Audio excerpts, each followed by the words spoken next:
Hi hello నమస్తే welcome to sauce TV నేను మీ Shiva.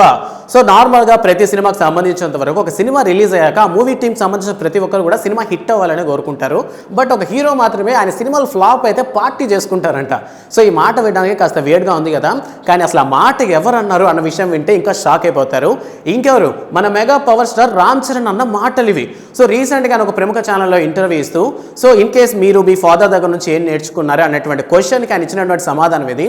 So నేను ఎప్పుడు కూడా వచ్చేటటువంటి రిజల్ట్స్ మీద పెద్దగా ఆసక్తి చూపించాను, అంటే ఇంట్రెస్ట్ ఎక్కువ చూపించాను. ఇన్ కేస్ అది హిట్ ఆర్ ఫ్లాప్ ఏది జరిగినా సరే నేను దాన్ని నామినల్గా తీసుకుంటాను.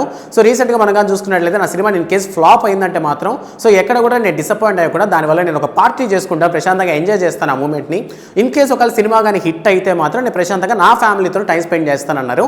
రీసెంట్గా త్రిబుల్ సినిమాతో గ్లోబల్ స్టార్ అయినటువంటి Ram Charan triple cinema hit తర్వాత కూడా ఆయన ప్రశాంతంగా ఒక 10 days వరకు ఎక్కడ బయటికి రాలేదంట. సో ఫ్యామిలీతోనే ఫుల్ టైం అంతా స్పెండ్ చేశారు అని మొత్తం మీద ఇంటర్వ్యూలో చాలా క్లారిటీగా చెప్పడం జరిగింది. సో చాలామంది ఏంటంటే ఈ విధంగా ఏమైనా జరిగితే ఫ్లాప్ జరిగిందంటే అసలు ఎందుకు జరిగిందని చాలా డిప్రెషన్లోకి వెళ్ళిపోతారు. బట్ ఎంతైనా మెగా ఫ్యామిలీ బ్లడ్ కదా, సో అందువల్ల ఏం జరిగినా సరే పాజిటివ్గా తీసుకోవడం అలవాటు అయిపోయినట్టుంది రామ్ చరణ్కి. అండ్ అంతేకాకుండా నిన్న ఫాదర్స్ డే సందర్భంగా మనం ఎప్పుడెప్పుడు ఎదురు చూస్తున్నటువంటి క్లీంకార ఫేస్ రివీల్ అయితే జరిగిందనమాట ఫాదర్స్ డే స్పెషల్ సందర్భంగా. సో ఫేస్ రివీల్ చేస్తూ క్లీంకారాన్ని తీసుకొచ్చాడు సోషల్ మీడియా ముందరకైతే రామ్ చరణ్. అండ్ అంతేకాకుండా దీనికి సంబంధించి క్లీంకార ఎటువైపు వెళ్ళే ఛాన్సెస్ ఉన్నాయి అంటే ఆల్రెడీ ఫ్యామిలీ మొత్తం మూవీస్ టీంలో ఉంది కదా, సో అందువల్ల క్లీంకార అని మూవీస్ తీసుకొస్తారని మూవీ సైడ్ ఇంట్రెస్ట్ తీసుకొచ్చేలా చేస్తారని అడిగిన దానికి కూడాను చాలా క్లారిటీగా సమాధానం చెప్పాడు. సో ఆల్రెడీ మా ఫ్యామిలీలో చాలా మంది మూవీస్లో చాలా బిజీగా ఉంటారు.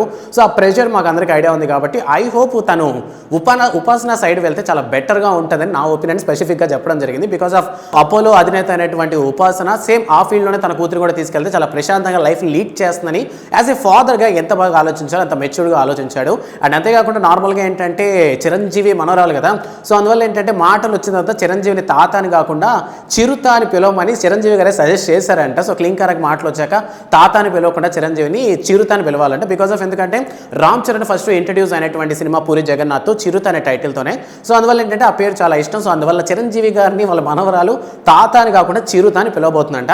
సో మొత్తానికి ఇదనమాట రామ్ చరణ్లో స్పెసిఫిక్గా సినిమా కానీ ఫ్లాప్ అయితే లేదా హిట్ అయినా తీసుకునేటటువంటి ఒపీనియన్.